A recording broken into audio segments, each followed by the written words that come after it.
As a legend take the team fight that ultimately decided the game. However, those are veterans of the scene, and their experience definitely was on display that game. Absolutely. They're going to be going up against Scorpion, Raccoon. Okay. In this next one, oh, that's actually a lot of people recognize Earthshaker, Electromad, Nailter.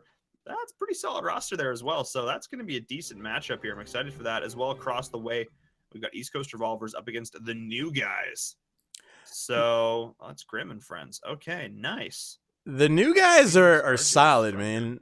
Yeah. We've seen them in a previous week. They made it to the finals. I think week 2. I'm trying to remember. Yeah. They made it to the finals, and when they did, like they were only together for 2 days, hence the name the new guys. So I've been really looking forward to see them how they play like once they had some more time under their belt because they showed promise. Yeah, I'm stoked, especially because I looked at this initial round of teams and I thought I have a pretty good idea of who I think we're going to have roughly in our semifinals. But no Shot in the Dorm Losing Bullets, no Miasma Esports, no LFM. It is a new Instead, day. it's a new day. Instead, other Four Guys in Legend definitely are the most veteran of these players in the AM scene. They've been chunking around for ages. Tuark for a long time.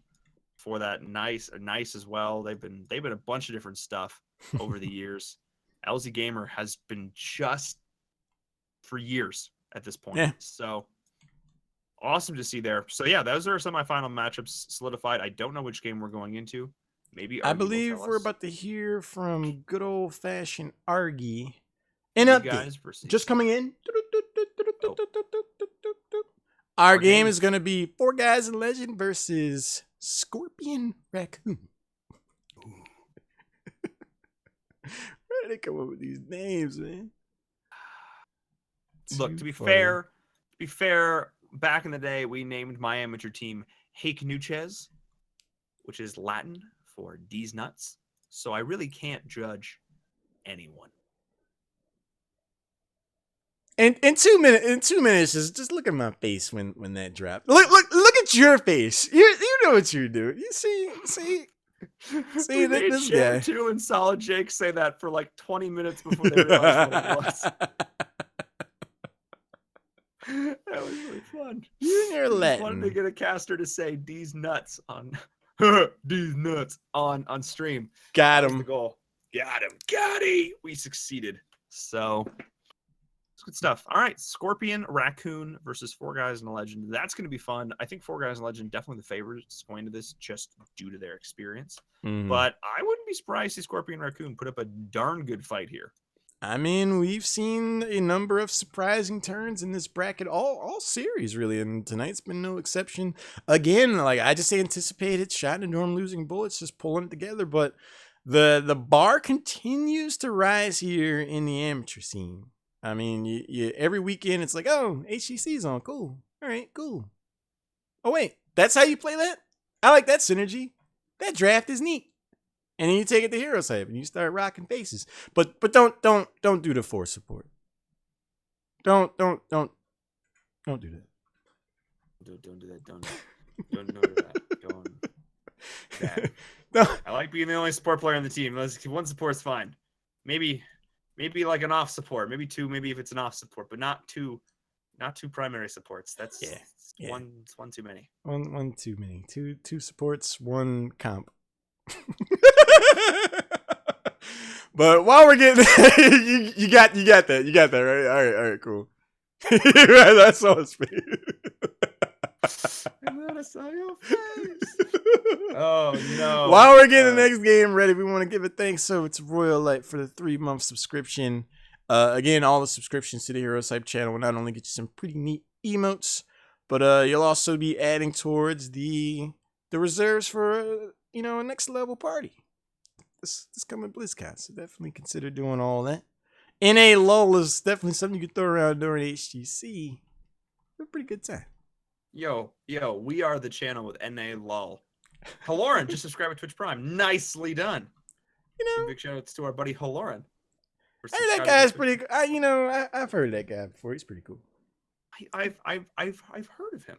_Haloran. Yes, I'm very familiar. And him subscribing to Twitch Prime. Yo. Whose I, storm I is legit? yeah, I heard him talking about that new game Hero Storm that just came out not too long ago. Yeah, I've Yeah, heard have that you heard? one. Have you heard it? I have heard of. Have you heard of Hero Storm? I I've think heard of Hero so. Storm. Mm-hmm. Welcome back, Argy. Yeah, Thank you for joining us. he said his That Discord crashed.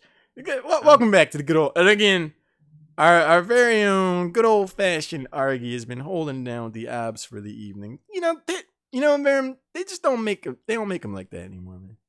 Classic. I know. I wish I could grow a beard like Argy, or at all, but mostly like Argy. For the record, He said, he "Hi, I'm doesn't alive." actually look like Aubrey Plaza, which I think That's was really fair. funny. Fun fact: he used to have his profile picture as Aubrey Plaza forever, and everyone thought he was a woman and b Aubrey Plaza, and they were Hey, confused to find out that he was actually a burly man. yeah, So there you I go. With a learned. I beard. learned today. I learned today. He Good stuff. All said, right. "I'm Iceman." Oh, yeah, look at that! Look at that! He's all Val Kilmer. All Yeah. right. Back when Val So, Kilmer wasn't rather large. Kind of. He was Batman. It's he was Batman. Batman forever. Ugh. See, and now we have, surprisingly enough, Ben Affleck doing a really good job. oh, in a world. In a world where Ben Affleck plays Batman, and that was the best part of that movie somehow. Not sure what that says about that movie. Right. Not too much.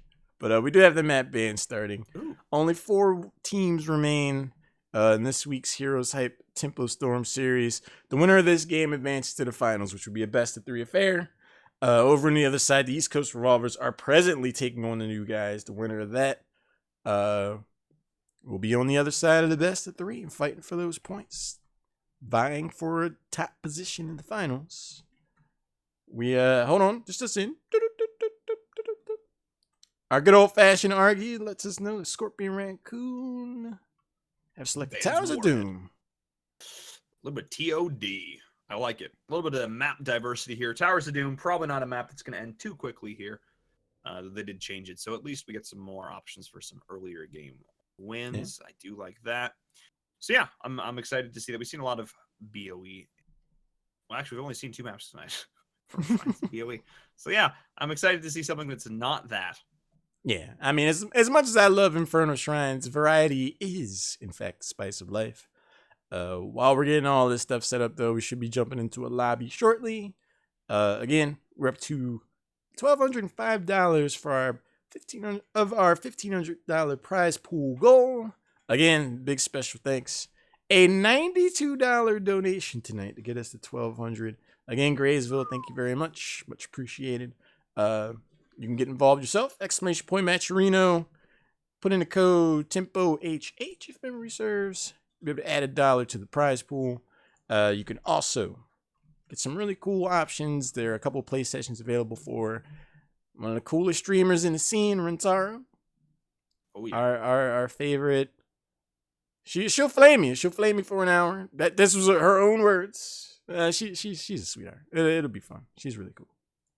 Yeah, she's this small, fiery little person who's suddenly like super sweet. You're just like, what just happened? It's fun. She will definitely flame you.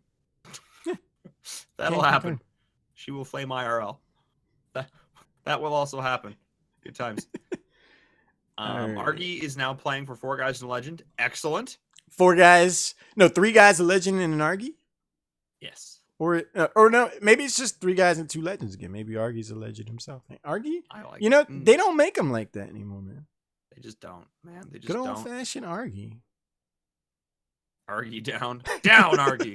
Down, says LZ Gamer. All right, so on the left side, it's going to be Scorpion Raccoon. Oh, man. A name? Oh, man. Speaking of scorpions, fun fact for those no one would know this. They actually filmed a little bit of the TV show Scorpion on the same lot where we worked on for dorms. And we would walk home. We would walk home in the evenings and they were filming. And we just definitely walked. Was that with you or was that with Braun? Yeah, no, it was me. Us. Yeah, and we just literally walked through this like, while they were filming. Casuals, I don't know what. So, for those who don't know, Veramont and I casted a good part of the Heroes of the Dorm this year, along with the Source and KO. Mr. KO. So the hotel was really close to the studio lot. So in the one night, the hotel internet was rough. So we'd hang out in the production office and just like play video games and do stuff and hang out. And then we would walk back and it was like midnight Pacific. Yeah. And we're walking by like, what are all these lights going on over here? And like, it was some TV show. We found out later on it was Scorpion. And they were filming some scene. And we were like, should we go around? Nah. Like, so we just like walked right through the set. Like it was the thing to do. Yeah. I feel like one of us had papers. Like, I feel like we looked in dust and was like, just look like we know what we're doing. Just look like we know what we're doing. I was like, act like we're supposed to be here. Yeah. Like, look someone in the face, like, what are they doing there? Yeah. Make everyone question themselves as we just walk right through. Yeah. Yeah, security liked to also yell at us a lot when we were walking out of the lot at 2 a.m. Anyway, there's a draft. Yeah, we got to tell just funny dorm stories. There's a lot of, I feel like the people I've talked to have actually really been interested in the behind the scenes stuff. Because we don't, like, HCC doesn't do a lot of behind the scenes stuff, which I'm kind of surprised because I feel like more people will be interested in that. And it's really cool because, like, we worked out of the HCC studio. So, like, we can actually answer questions. If you guys have questions about, like, what it was like to work on that, just drop those in chat and we'll answer those when we get a chance. It was, you know, like I said, it was a life-changing experience. Where, you know, felt like I gained 3 brothers out of that whole experience. It was a lot of fun. And the production crew was all, I liked it. I hope that's not my last time doing something like that. But as far as this draft goes, Falstad, the Haka ticking off the board, no globals for either one of these teams. 4 guys in the Legend do decide to help themselves. The Ariel, we saw this hero get a good amount of value in spite of the balance change today. Yeah, despite of that, not receiving as much hope. I mean, Off I of don't think a lot. Siege? Yeah, Right. yeah, ally stuff as well. I think it's like a yeah. Yeah, so it's overall just less hope generation, which I don't think is going to be too big of a factor overall because I feel like the hero is still very strong. It may be if they're just trying to bring the other supports back in line with sort of where the baseline they figure should be. Yeah. But first picking her here, she obviously offers potentially infinite sustain, so we'll see how that goes. Wouldn't be surprised to see something along the line. I mean, we'll see where they prioritize Greymane here, and it's right there. Literally as you're saying the word Greymane, Bark comes out to play along with Anubarak, another hero that can have a huge turn of the tide in team fights. I wouldn't give him over to 4 guys the Legend either. I get that. Jin was quite a beast.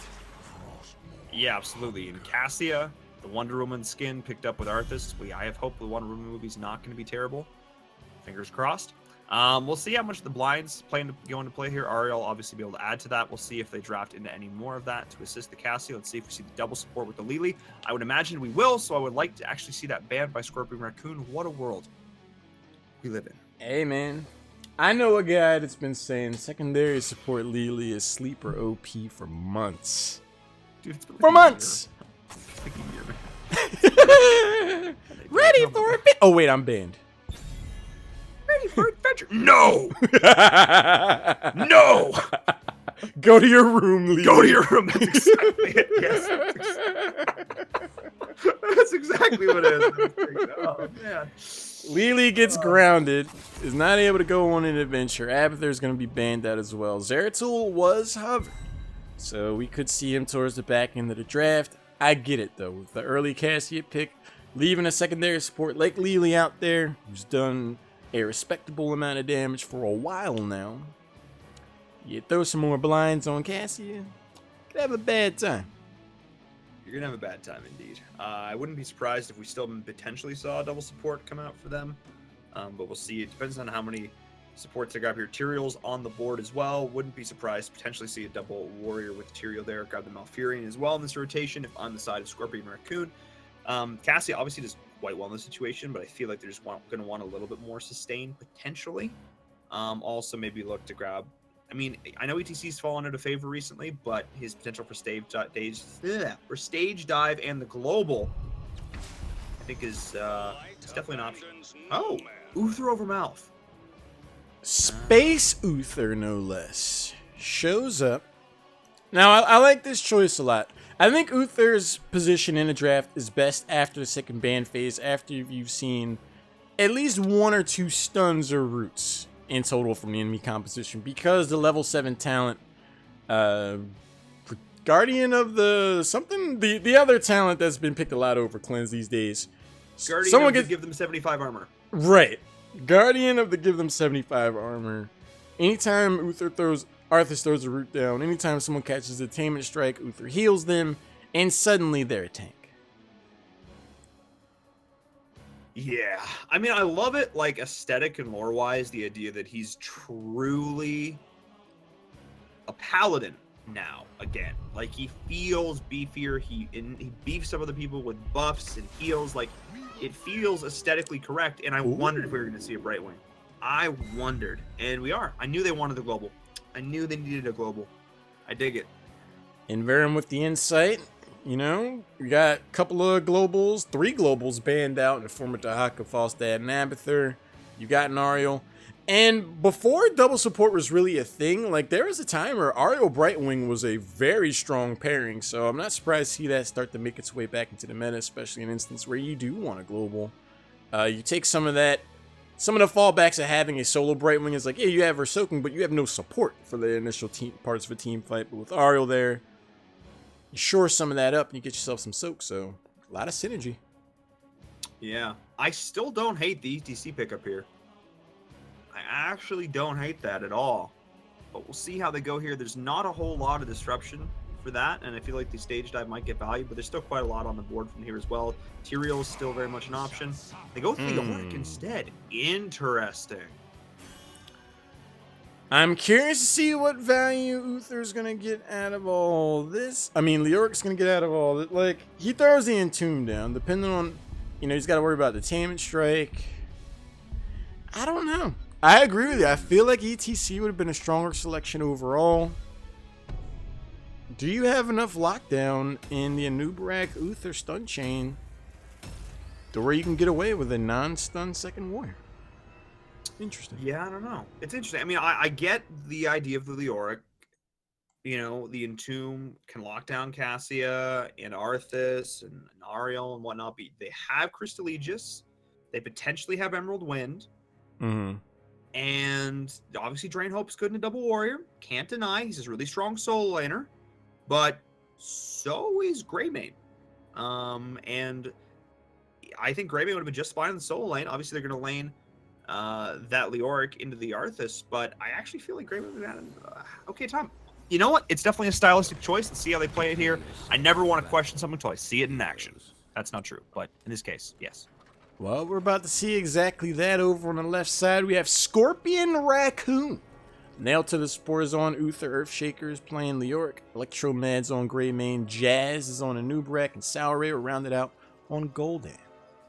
Yes, indeed. Over on the side, in the red trunks, we have the side of 4 guys and a legend. We got Jin on Varian, Legend playing the Cassia, LZ Gamer, the Consummate Flex on Brightwing, Taliant on Arthas, and Elohim on Ariel. Speaking of flex, this team really flexing these muscles, just playing a wide variety of heroes and roles here.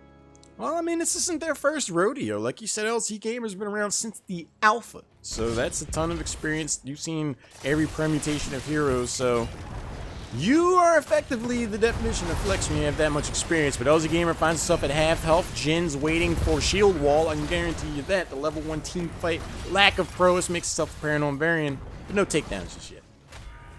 Yes, indeed. Nothing forming just yet here as both teams are duking it out. We're actually going to have interesting. We are actually going to have LZ Gamer on the Brightwing up here in the top lane. That actually makes a lot more sense. I like this. Brightwing is actually a very strong solo laner, and I think Earthshaker's actually have a bit of trouble as LZ Gamer B-steps him for reasons. As you do. As you do. 1-1-3 rotation for both teams. Very standard choice here on Towers of Doom. Jin jumps in, gets the stun force trouble. Still no shield wall, but with all this auto attack, Parry should be able to do just fine. Legend's going to back away with the Burger King crown. Elheim patches up his teammates. Just a lot of poking and posturing, but no heavy commitments to get these early takedowns. Yes, indeed. Wave of Light being picked up at level 1 here. I like this. That's the talent I usually take at level 1 as well. Gets really great value. Helps sort out your mana problems that Uther invariably has. Early game, Uther has always struggled with his mana. And is going to be a factor in this game. So it's definitely something to keep an eye out here on the side of Scorpion Raccoon. Let's watch. Definitely keep an eye on Nailter here on these long, drawn-out altar fights. Yeah, it's definitely going to be a point of concern for Uther if these team fights do become staggered progressions. 3 altars show up in 3 seconds. These are instances where you really start to learn how a team approaches macro and prioritization. You see 4 members on the side of Scorpion Raccoon heavily commit to this bottom altar. Leoric and Brightwing both are able to get this, but Elheim's low. Brightwing is in there just at the right moment to save Ariel's face. Global value. Yes, indeed. Jazz missed the Impale by a millimeter. Sauray is trying to live with the life drain, but it's not enough. The global that LZ Gamer brings to the table. You talk about why it's prioritized on this map, and this is the reason. They will now secure themselves 2 altar to start this off, and that is 4 guys in the Legend taking an early lead. That's the value of having a global hero. Brightwing shows up at the right time, and by the time Leoric got there, you ever see that gif of like Donald Glover? He walks into the apartment holding like the pizza and everything's on fire? Like, this is the darkest timeline. It's just too late. Like, you've already lost the hero, so you just start to back away. And that's 2 altars in favor of 4 guys in a Legend. There's going to have to be more of a commitment to getting takedowns to try to neutralize that global pressure. Otherwise, they could find themselves in a lot of instances like that. Yeah, I'm kind of surprised we didn't actually see Arthas just go in and pressure that other top, altar that Leoric was taking. In that instance, I think Talion actually could have done a pretty good job soloing out between Brightwing and himself. He might have actually just been able to get the top 2 rather than trying to force the commitment on that bottom altar there. It's definitely that ability to adapt on the fly that separates a team. That's a lot of damage going on. The heals are coming in there, but that's the shield wall getting a lot of value. Electromagnet is going in. That's going to be Jin falling. Nice commitment there from Scorpion Raccoon. That is going to be their first takedown, and this is pretty much still dead even. Scorpion Raccoon, they are not slowing down. No, very tenacious play for sure from the members of Scorpion Raccoon. Jazz sets up the final burrow to get the takedown on a very sturdy variant. Both these teams jockeying for level 7. Leadrack rotates back mid. Make sure you don't miss out on any of this soak. But look at the heavy rotation. Talion a long way from home. We see one interrupt. The Uther stun as well. Talion's like, excuse me, I think I left my stove on, guys. Scorpion Raccoon, they don't buy it. I think I left the garage door open. I need to go see a man about a dog. I mean, I left the throne on. I don't. It's not freezing. I turned the AC's not on. I don't know. Something's happening there with Arthas. But yes, nice rotation there from 4 guys in the Legend. Capitalize on that. A weird lapse in communication from Scorpion Raccoon there. You'd think that they'd. Or sorry, from 4 guys in Legend there, that you think they'd have been a little bit better to kind of call out, hey, maybe be a little careful here. Bot MIA. Both of these teams do have level 7 now. The target is Elheim. He took a boatload of damage, drops the last bit of hope of himself. Not going to be enough. The follow-up is going to be there. Electromad leading the chase. The polymorph goes in on Greymane, who suddenly decides to start backing away. Legend's low on health. Should be able to patch up, but the long range from downtown Burrow gets stopped by the root. Talion could be the next target, and Impale goes on in as the fight starts to split 2 different directions. Arthas low on health. Is he going to go down? Yes, he is. Nicely done. Sauray lives by the skin of his teeth. Scorpion Raccoon doing a beautiful job kiting there. Brightwing was able to channel out the altar in the back of that, so they're going to trade 1 for 1. But that was just a really nice, it was almost like a square dance they were doing there with the back and forth, trading out the aggro targets. Really nicely executed there from Scorpion Raccoon. But up in the top lane, Earthshaker might actually be in a little bit of trouble. Never mind, Rain helps the thing. Yeah, he'll be just fine. With no follow-up, no rotation there, Leoric is effectively forever. But it's that kind of scrappy, tenacious play that I feel is going to give Scorpion Raccoon a chance to take this game and something of a surprising upset. When you go up against a team like 4 guys in Legend who have been in the scene for so long, you can't play scared. You have to take the fight to them, and they're doing it right now. Yes, they are. This invade is beautifully timed. His Legend is running this.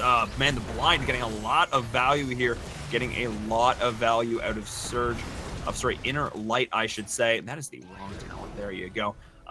Dropping that blind every time, getting stunned there. It's really negating a lot of the pressure that Jazz and Electromad are able to put out because they're often together. And I like the counter invade coming in for 4 guys in the Legend. Very smartly backing. is Scorpion Raccoon. The threat of Brightwing and that global pressure is really what's forcing them off here. Yeah, I mean, basic math can always be a +1 when you're worrying about a Brightwing, but a lot of action going over this Sapper camp. Low health bars, though, on the side of 4 guys in Legend. Ariel's going to go down. The chase is on still. Jen's next target. Varian drops Cassia for a triple. Taliant could be getting taken down as well. Earthshaker chases him down. The drain opens and enough. LZ Gamer, last bit of healing, gets him out of there. A massive cocktail, a massive corruption from Sauray, and the entire health bars of the side of 4 guys in Legend were just gone. Just evaporated. In that instance, I was like, 4 guys in Legend definitely has the advantage here. Brightwing rotates down, but no. Leoric rotated, was able to get there in time, and Scorpion Raccoon just lined up the damage. 4 guys in Legend's positioning, the stacking really hurt them there. Goldan Greymane, that's a surprising amount of burst. You're like, oh, where's half my health bar again? We should probably back out. And we were talking about, you know, Scorpion Raccoon, they're going to need to really step up their rotation game, step up their soaking game. Against a global hero like Brightwing, you're up a level? Not too shabby. Not too shabby indeed. Brightwing's going to be soaking level 10 now. Going to be getting it here very shortly as this creep wave falls. I think, yeah, these few creeps will get it for them. So level 10 is going to be here for the side of 4 guys Legend, but they're just opting to give this up. I like the positioning here of Scorpion Raccoon. Not forcing it. It's 4 guys. I think this is the smart call here. There's no reason to pressure or potentially give up dumb deaths when you're ahead. Absolutely. I mean, this is effectively like a game of basketball where the coach takes a 20-second timeout after like a 9-3 run. It's like, all right, they started to get some momentum. We don't want to deal with this too much. Let's take the timeout now. Slow this down. Let the game get evened out. It's 28-28. As long as we play our game at our pace, we feel confident in our ability to take the mid and late game. Give them that altar for the moment. Short things up. Get our heroics. Take the next fight. Take the next chance and the next one. I like it. Still a full level lead here for Scorpion Raccoon. They're pressuring in this bottom lane. I like to see this. This is the lane you really want to pressure here, but the rotation's coming. 4 guys in the Legend. There goes the taunt. The Valkyrie as well, but that beautiful Emerald Wind. The Poly in the corner. Sauray is caught out nicely. Execute the rest of the teams fall up. Nice. Howling Blast of Electromag running for dear life. The blind not going to connect though. And nice Impale there coming in though from Jazz. Separated the team. Beautifully done, and they're in full retreat. You see Arthas finally pop out of the cocoon. You lock him up, no slows. That's definitely a wise selection as far as cocoon targets go. I like the idea that Scorpion Raccoon had. It's like, hey, we've identified that 4 guys in Legend are looking to play this safe, so let's just press the issue, see if we can come away with this bottom keep. Doesn't pay off, though. The rotation's there. That's a lot of displacement between Emerald Wind and Valkyrie. Got him a takedown. Yeah, it did. Really just, you know, pinballing the other team, just throwing them all over the place. I like it. Just really sort of setting the team fight at their pace. Really just saying, all right, we're going to be the ones to manipulate this. We're going to be the ones manipulating this space. I like it because it really just puts Scorpion Raccoon off guard. And for a more veteran team, that's exactly what you want to be doing to your newer opponents. I mean, they definitely demonstrated their poise and prowess. 2 altars show up in the middle and bottom portion of the map. Level 13 is here, though, so now it does look like, in spite of that tier disadvantage, 4 guys in Legend are not going to look to forfeit both of these altars. They try to make their stand bottom. The rotation is here. Stun goes down. LZ Gamer kind of takes some damage. We see Army of the Dead go down. Nice entombed, though. Earthshaker on the flank. Forces out the Emerald Wind as the Horrify splits the members of 4 guys in Legend, and Brightwing is go for launch. Yes, indeed, and that is a nice attempt there from Elohim, but it's not enough as Taliant is well getting caught. Oh, man, the heroic from Uthers, they're pulling him back in. Nelther's like, that's fine. I am Uther. Even if I die, it's not a problem here. But he lives even longer. The shield wall getting so much value. Legend as well is on the very edge of death. Yes, they fall. That is a full team wipe. Scorpion Raccoon. Beautifully executed. Take the fort as well. I like it. That is going to be 10 shots going to the core of 4 guys. That is a full wipe. That is the bottom keep. That is 10 points on the core, along with a sapper that made its way across the zone. Yeah, because they had 28. Now they magically have 17. So we were, you know, I was saying they look to take this team fight without their 13s. I'm wondering if hindsight's 20/20 for the members of 4 guys at a Legend. If you've seen I made a tutorial video for new players in Heroes of the Storm, and one of the things I said is don't fight down a talent tier. That's why you don't fight down a talent tier, guys. That's the reason right there. I mean, it's a pretty decent spike, too, as well. I mean, once you get little stuff, like, it really does add up. Really, the big stuff is that well-met securing it. And, yeah, Brightwing just dies. That's too. Brightwing gets jumped on with the elbow drop and everything else. They'll be back in 23 seconds. But, yeah, I mean, 4 guys in a legend in that moment in Verum, they had 2 options. They were like, we can either give up 2 altars and lose 8 points and be down 8. Or we could take this team fight down a team fight, lose it, lose the bottom keep, and then lose 11 points off our core. I'd rather just give up 8 and not wipe. I think so too. I think because now it's 16 to 14. I didn't even consider that. Yeah, the snowball effect is somewhat real here. I mean, they've got the sappers pushing in the bot lane. Earthshaker's here trying to clean this up. But there's a long way off for the side of 4 guys in ledge right now, and the bot keep is under threat as this is the 5th. This is the triple altar spawn. If you decide to Scorpion Raccoon, you want to just try and blow up this bottom bell tower as fast as humanly possible. You want to try and get this advantage where you can. This top keep is going to go down as well, but it's still going to be an advantage here, which means with 15 shots, if they get all 3 of these altars, this is GG. It's very unlikely, but there is a chance. Or yeah. 2 shots and 2 shots under. Yeah, I lost. I lied. Smoking a pancake. Level 16 is not yet here for the member. Yes. LZ Gamer is going to be able to pick up the top right altar, securing their place in the game, at least for the moment. Earthshaker starts the top left altar, gets poked by Legend for their trouble. Only 8 points left on the core for members of 4 guys in Legend. Tamper Strike into a taunt, into the engage. Armor is going to be there, though. Shores up a Nubrax health bar. Jin gets some Drain Hope put on him. A nice couple of interrupts with the Impale. There's the Burrow. L-Aim throws out the Crystal Aegis. Jin hanging out in the Entomb, but on the back line, we see it. Oh, no. Back on the front line, we see a Divine Storm. Cassia gets taken down. Yeah, Italian's getting chunked down as well in the back. The fight is raging on 2 fronts, as that is a nice burrow charge, dropping Ariel Jin as well. It's on the very edge here. The Pixie just keeping him alive for now. Arthas falls, and dropping those Lucy. Oh my, as well. Level 16 is here for 4 guys in Legend, but it's too little too late as they are getting the last of these 3 shots left. They're getting the Pumpkin Sappers in the bot lane. This is their win condition. Scorpion Raccoon is putting foot to throat. Did you see that Ariel ragdoll? I don't know if you saw it on your screen, but poor Ariel. She got like blown up, landed like 8 seconds later, and then was laying there and got knocked around again. But yeah, this is the definition of win condition. If these sappers make their way across this line, that's going to be GG. The Entomb, the stun, the knock up. Jin tries to finally get out the shield wall to save his own bacon. Electromed with the scuba gear gets taunted to his doom, but Brightwing dies as the Emerald Wind drops. Jin, no! Jin? Jin? Hello? Team? Elohim? Oh no, they have gone too far. The Fen from Legend is not nearly enough. There is the Cocoon. Oh, that's a full health Arthas. Oh! That is an Uther takedown, if I'm not mistaken. Talion is the last remaining alive member of 4 guys in a Legend.